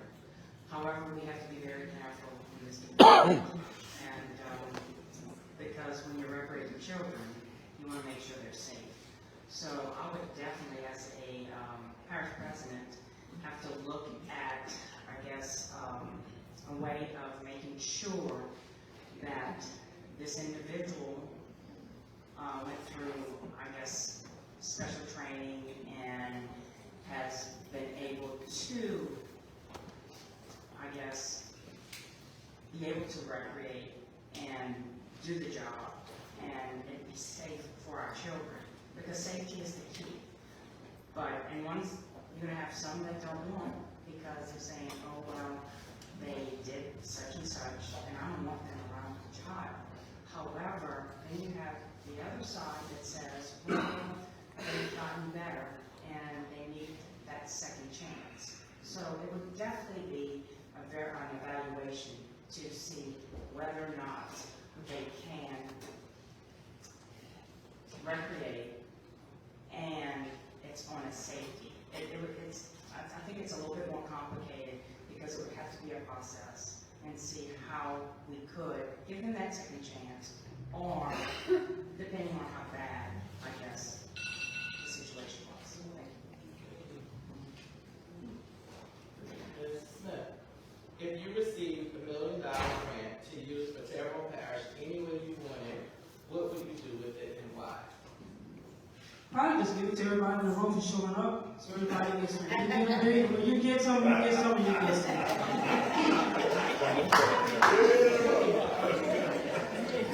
So thank you guys, and I hope I earned my turn to vote, right? But no, so I mean, $1 million. $1 million sounds like a lot of money, but we have a lot of pressing issues here in Terrebonne Parish. And I say pressing issues, but I do operate from an ideology called appreciative inquiry. So I try to look at the positive first. So although we have some pressing issues here, we do have a lot of positive going on. I'm looking at you guys' face, and I hope I say something tonight that kind of illuminates you guys to have some more hope in Terrebonne Parish and what that looks like. So back to your question though, what that would look like for me, prior to even getting into these debates, the community centers were like always high on my list. Number one, I really believe in our youth. I was talking about leadership. People talk about leadership in the way that leadership starts in the future. I would say that leadership starts now. You know what I mean? So we need to start developing our youth and our leadership. So going back to that model we're talking about, the community center, we can use Dumas. To get to build out a model there at Dumas for starters, and use those funds so we can have those tools that we need for our kids in our community. Community people like pride. They pride in their community. So I want to make sure that that money is used for community centers throughout Terrebonne Parish. And just build out specific models of what it looks like. All right, next question actually comes to, do you have any plans to introduce new ordinances, Ms. Smith? There we go. How is it? Right, but the last time I started and stopped with him, and then so she would start this. Oh, you stopped? Yeah. So new orders, right? So as a military veteran, what I like to see is something in our ordinance that will require veterans, veteran businesses to support veterans. For example, we go out to Lowe's, you get a percentage off. But I would like to see it more inclusive of private businesses also to support our veterans here. Someone talked about earlier about a hand up or a handout. I would like to see more support for our veterans. I served in Desert Storm, so return home for military services. You know, I had some challenges initially when I came home, but I would love to see an ordinance created so we can support more of our veterans within our community in Terrebonne Parish, but not just again within the government, but also private businesses to try to buy into giving our veterans discounts and different things, aids and assistance where they may be necessary for veterans to thrive here in Terrebonne Parish. Mr. Francis Spraker, some in our community say we have traffic problems. What do you think and how would you mitigate those concerns? We have traffic problems. Our traffic flow in certain intersections are horrible. And I think the first thing that I can be proud to say that I did in my district is the roundabout, and mine is a simple roundabout at LA 182. They got the traffic light out, and that way the traffic flows very good in the morning, and you don't have as many accidents as traffic lights. That's what the OPT, the state said with roundabouts. I think we need more, but we need roundabouts that are simple, not like some that are so confusing. And also, with our traffic issues, if we had roads that weren't so, I guess, debilitated and it's like you're on a roller coaster, you probably could get from one place to the other a lot quicker. So once we get our roadways fixed and actually getting 4 ways, because I think from LA 182 it's supposed to go 2-lane or 4-lane all the way to the hospital, and they've been putting that off. So I think within our parish, if we have more 4-lane and making streets wider, so you can get from point A to point B.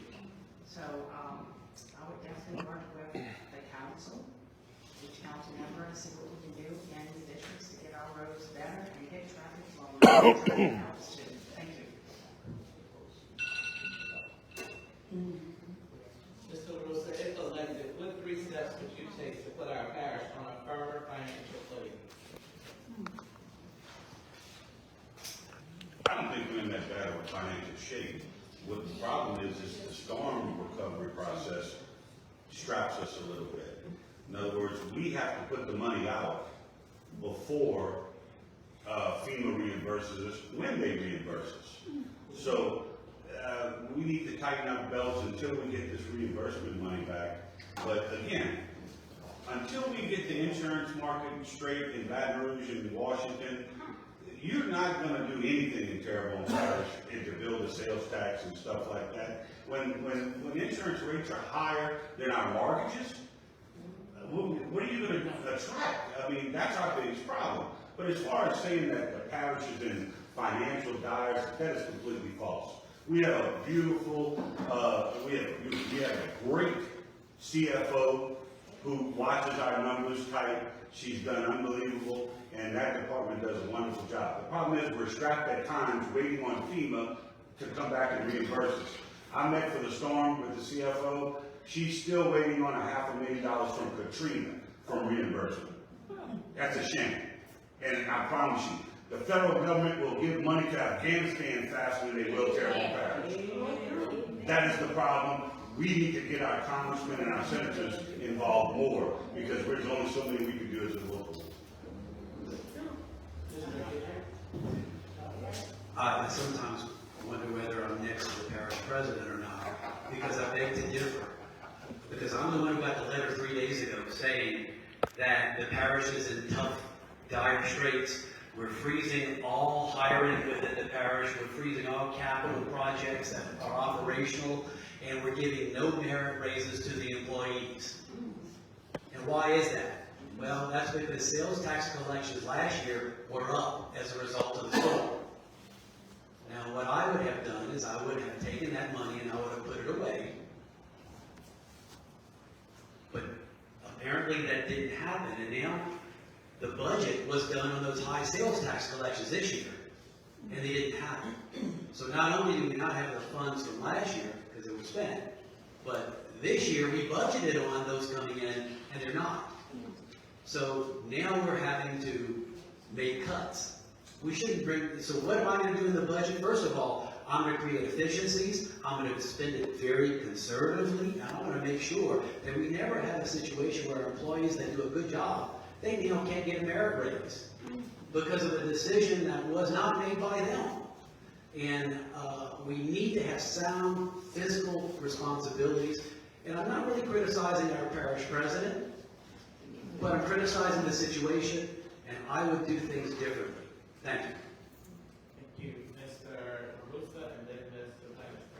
Thank you, Mr. Giger, for giving the compliment. I already got the parish president's job. First of all, you voted on the budget. Same budget you talked about, you voted on. Again, it's nobody's fault, it's FEMA's fault that it takes that long to reimburse. And it's a tough decision to do a hiring freeze. But somebody has to do tough decisions at times. But it's a wise, fiscal, conservative position to freeze right now and wait till the money comes in. We will be all right. But you can't cry over what we did 2 years ago, and you gotta move forward.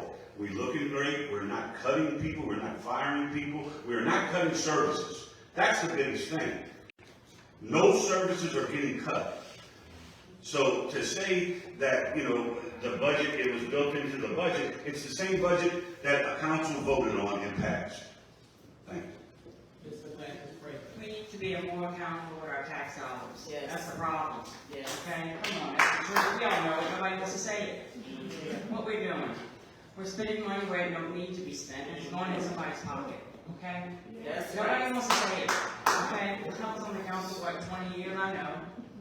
And most of the time when I spoke up and I was defending or trying to defend my district, I was put time out because I didn't vote for a certain thing.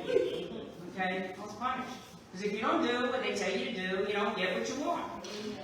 Okay? So if we keep doing, if you always do what you always done, you always get what you always got. So we need to change. We need to be more accountable with our tax dollars. We need to spend the money where it needs to be spent. You need to quit moving money here to move that money there. It needs to stay in certain accounts. So when I'm parish president, I'm going to make sure that I'm going to get with that CFO and I'm going to listen to her. I'm not going to tell her, well, you need to do this and you need to do that. No. She's the expert, okay? Or he, whoever's going to be in there, whether it's a male or a female. We just have to take a stand and stop letting our government tell us what to do. So our monies need to be accountable, and we got to put them in the areas that we need it the most. So that's what I'm going to do, Parish President. I'm going to listen. I'm going to listen to my 9 council members, see what we need to do. Yes, I scheduled a meeting with Candace, who is our CFO. She's a beautiful girl. My son graduated with her. I've known her since she was in 8th grade. I trust that girl with my life. We are very fortunate to have such a trustworthy CFO. I talked to her, I said, Candace, when I get in this office, I said, you and I are going to sit down and we're going over this budget with a fine-tooth comb. I want to cut out any waste. I want to cut out duplications of departments. I said, we're going to streamline this the best we can so that we will have the money to operate. She told me the parish was on very good financial standing. We okay. But she said we did have money coming. We're still waiting on money from FEMA. I said, that's great. That's wonderful. But our sales tax revenues are way down. All right? And what I'm afraid of is going to happen is we get all this money from the federal government. That's all fine and dandy. But you cannot spend money, you cannot run a parish with monies that you get in that's not being replaced. You have to have the income coming in to pay the employees. You can't use federal money to pay employees. That's not something you guarantee every day. So we're going to have to work on that budget, and we're going to get it streamlined, and we're going to make sure, and transparency, you're going to see that plastered everywhere I can, because I'm all about transparency. Thank you. Mr. Guidry, Terrebonne Parish employees who believe they are wrongfully terminated do not currently have an appeal process to an independent appeal board. Do you believe that the process should be changed? Well, we do have a grievance board in the parish, and a lot of people don't realize that. Parish employees really aren't at-will employees. So in other businesses, of course, you can just fire an employee for no reason at all. Well, in Terrebonne Parish, in order to terminate an employee, of course, you have a paper trail that goes along with that. An independent group, I have no problem, seeking other advice, especially in situations where it's in question. But I think sometimes we've got a bunch of great employees in Terrebonne Parish, but we probably have a few that aren't so great. And I want to make sure my supervisors take the time to do the paper trail. Because you know what? If we do have a few employees that are bad, it brings down the people who are good. Because they see they're doing twice as much work because that guy's sleeping in that automobile, right? Or showing up late, or digging a ditch and taking 3 hours to dig a small ditch. Those people have to be weeded out. And we have have to do that in a fair process, but it is a lot of work for supervisors to do that. And sometimes you get some supervisors just say, oh, they just put up with it because they don't want to do the work. Well, the supervisors need to do the work as it affects the benefit people. And as far as your question about the independent group, I have no problem with that, especially if there's any concerns about bias in the workplace. Thanks. Thank you. Mr. Showman, what motivated you to run for Terrebonne Parish President? God. Amen. I truly believe that when my platform came out, that it was gonna be, what's a good question? I didn't graduate. But I truly believe that when I started off, I wanted a platform. I wanted to have a voice for those who do not have a voice. I always was for the underdog, all my life. I worked hard for justice, honesty, and fairness. That's the truth. You don't know me from Adam, but that is the truth. We don't have enough of prayer before a meeting. We don't have enough of a pledge of allegiance to the flag. We talk about our great country here, and they burn the flag. And I just can't stand that. I just don't know. We are morally bankrupt. And the few people that are in here have to hear this. But I'm talking to the choir. I'm not talking to people that need to hear it. But we need to take the bull by the horns and see that God is put back in our lives. I'm a 50s child. I came up in the 50s. The way it worked for us, you didn't go to school, you went to work. You had to work, a lot of people had to work because they couldn't, the families were in trouble. You went to school, but you didn't have to go to school because you had other oil fields that didn't require school. In fact, I couldn't go to the oil field because I have a college degree. They said, you can't work with those people because none of them have any college. They don't have any high school. But that didn't mean anything. They had a backbone and they went to work.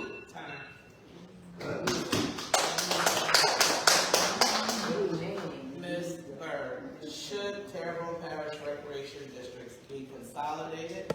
Yes, no, why, or why not? Okay, that's been a hot topic for a while now. Yep.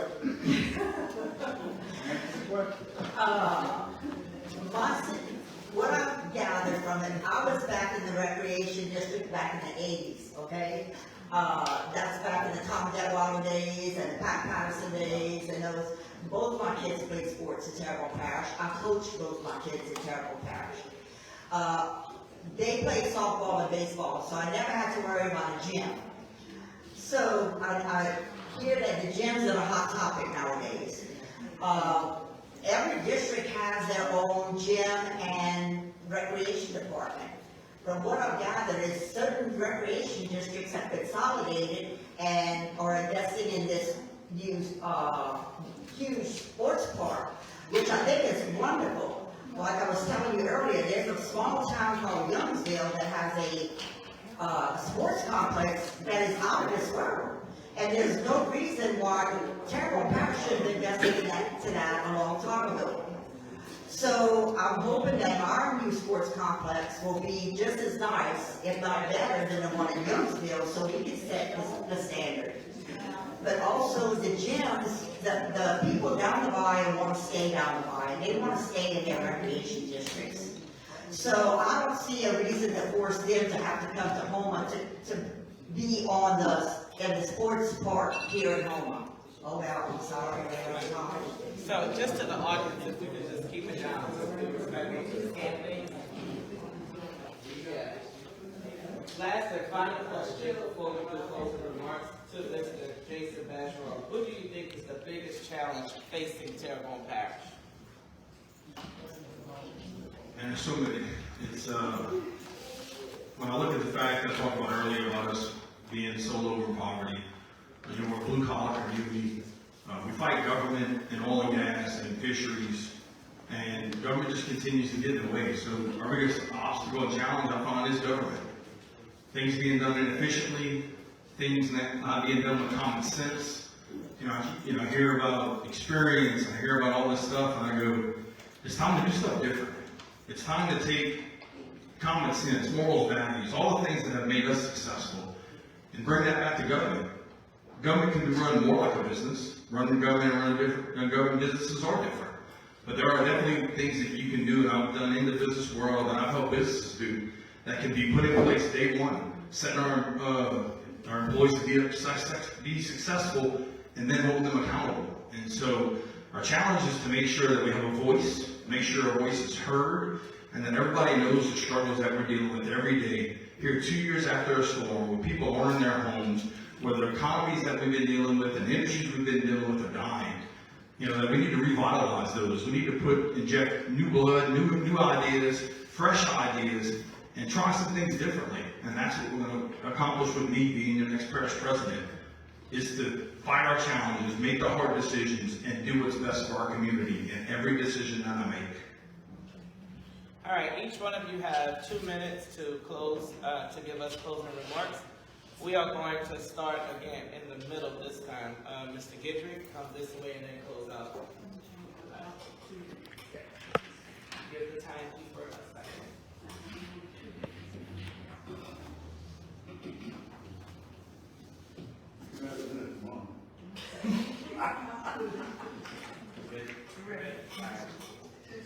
Well, in my years, I've discovered there's two people that run for political office.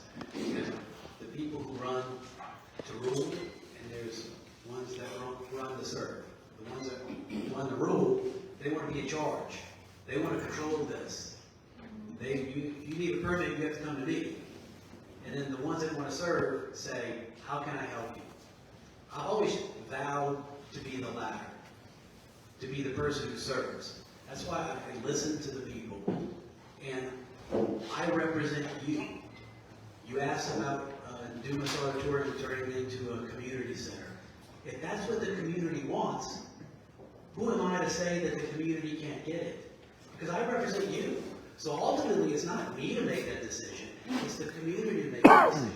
You have the power.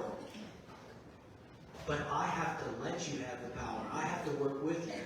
You know, this is the greatest time in our democracy, where whether you have $1 million or you have $1, you have the same power. You have one vote, and that vote makes a difference.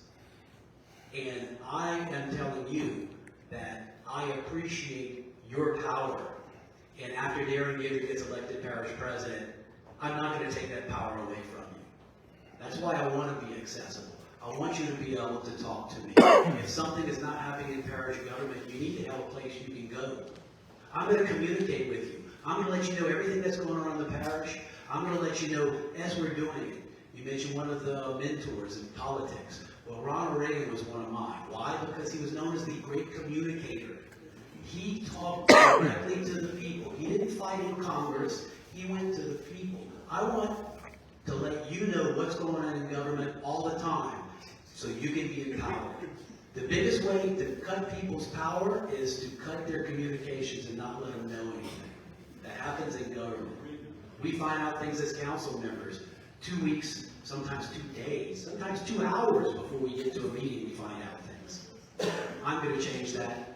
Please vote Darren Gidrick, number 71, for parish president, October 14th. Thank you.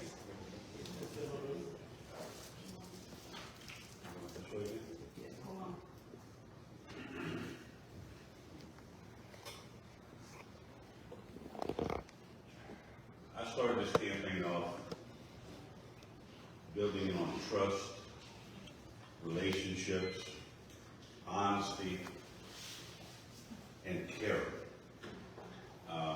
I've been all over this parish all my life, from Deweyville to Gray to Shriever to Little Kaya, Ponishan, and Deadwood. Again, a lot of our citizens are struggling right now. And the one thing I want to pass, if I could get in everybody's head, is the word compassion. No, we can't get everything done tomorrow. But one thing you'll get out of my administration is the truth. And I think that's all we can ask from government is the truth. I'm tired of the runarounds. I'm tired of appointing.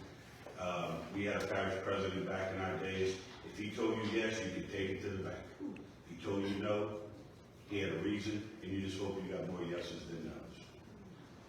That's the type of respect that we need to bring into the parish administration. Everybody should have a voice. Your concerns should be everybody's concerns. I've dealt with so many of y'all in the crowd and in public. I know your concerns, but again, you will know you have a voice with me. You know if you elect me, I'm doing it for one reason and one reason for home, for our children and grandchildren. I started off saying that, and I'm going to end it saying that. That's why I was go to work, and that's my kid that just called me, by the way. So, anything, you know, my door will always be open.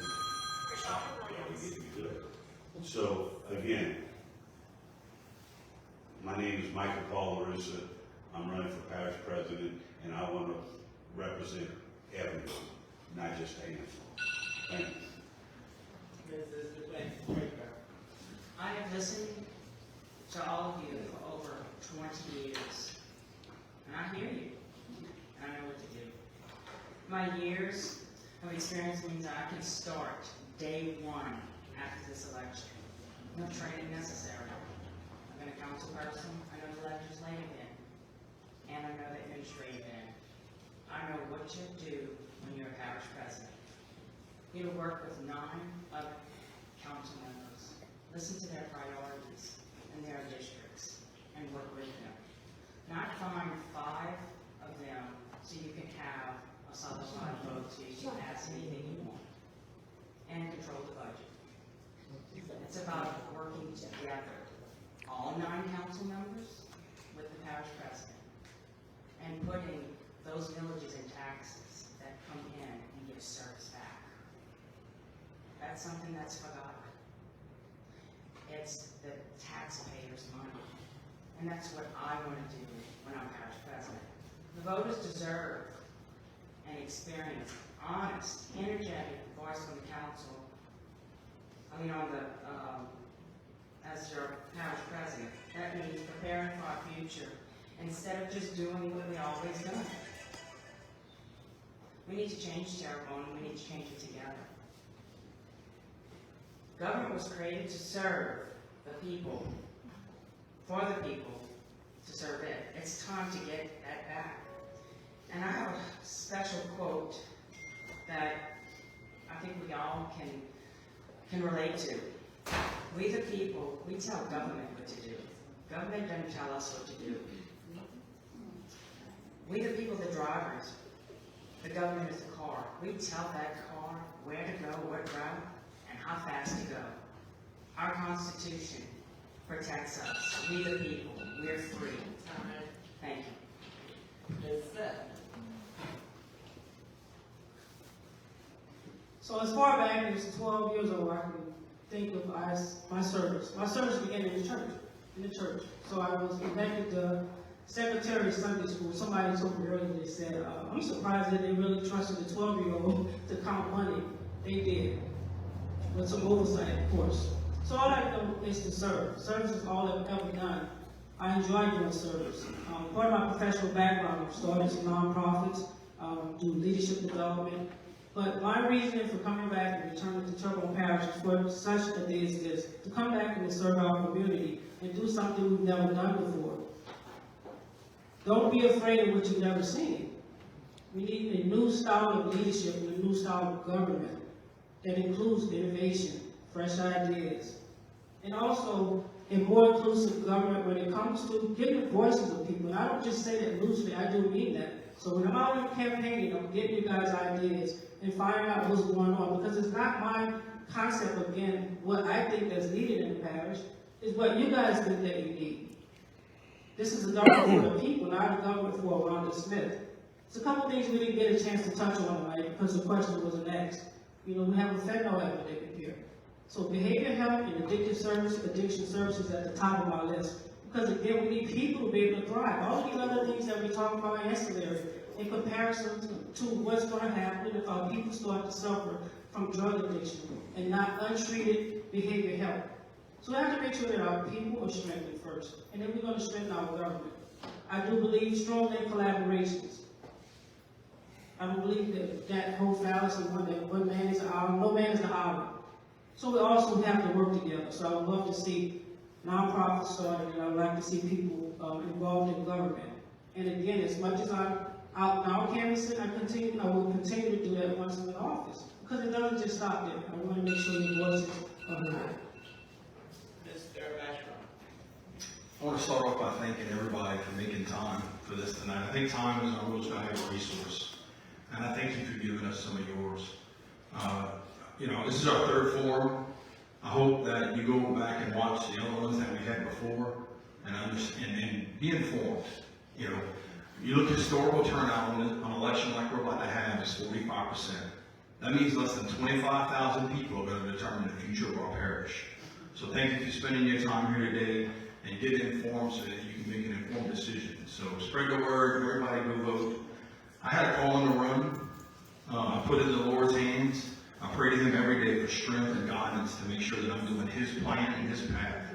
My grandpa was pastor for 7 years. I watched him serve more than anybody else I've ever seen. And I want to be half the man that he is when I grow up. And he passed this past March, and I've dedicated my campaign to him because I'm doing it in his name and I'm doing it in the Lord's name. And so I want to be your voice. My voice I felt wasn't heard.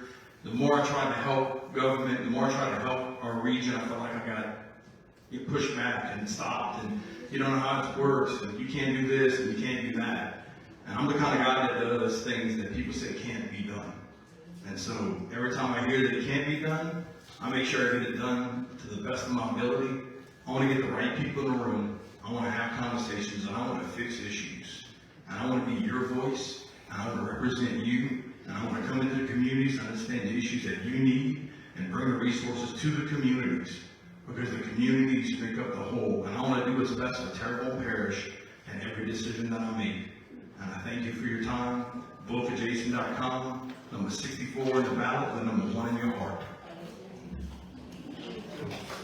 Ms. Bird. Yes. I decided to run for parish president because I have a passion for Terrebonne Parish. I love this parish with all my heart. We came back home to be here with our people. We love being back home. We want to make it a better place to live so we can finish the rest of our days here. I don't want to have to move again. I want to stay here. So I want to make it the best place to live. This is my first time running for political office. And I feel like as an ordinary citizen, we've gotten away from letting our ordinary citizens be in politics, because I was told at the beginning if I didn't have $250,000 to spend, I wasn't going to win. And it's like, well, I don't have $250,000, but I'm a citizen of Terrebonne Parish, and I have just as much right to run as anybody else. I have ideas, but I know everybody else does too. And when I do go out in public and I speak with people, they ask me, well, what are you going to do? And my answer to them is, what do you want me to do?